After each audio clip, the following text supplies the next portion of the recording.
Testijiet tad-DNA kienu kruċjali għall-pulizija sabiex waslu għal Daniel Muka, is-suspettat ewlieni fil-qtil doppju f'Taslima tat-Tlieta 18 ta' Awwissu. Meta l-pulizija sabet il-vettura SUV bajda li ntużat fil-qtil ta' Dr.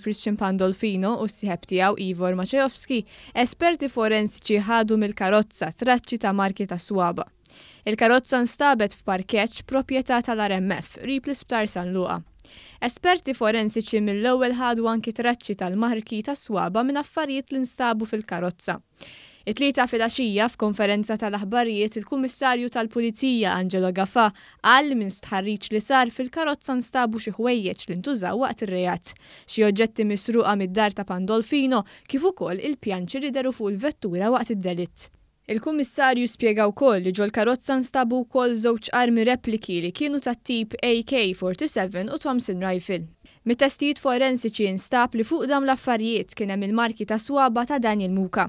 Il-Pulizija qablet it-testijiet forensiċi ma' dawk li ħadet fil-passat ta' persuni li tresqu l-qorti fuq reati preċedenti. Nifhmu li dawn il-marki ta' swaba qablu ma' dawk ta' Daniel Muka. Kien ġimgħa ilu li allegatament Daniel Muka flimkien ma' persuni oħra qatlu l-koppja f'dar lussuża f'Taslima.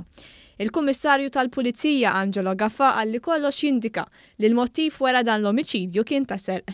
Gafà ikkonferma wkoll dak li kien żvelawa news l-għada tad-delitt hekk kif din il-Kamra tal-Aħbarijiet kienet irrappurtat li nsteraq xi depp.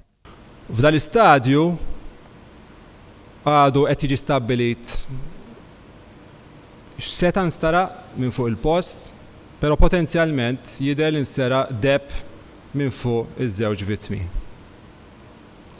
U allura il-Pulizija sal-lum qiegħda tqis dan il-każ bħala każ relatat ma' serqa.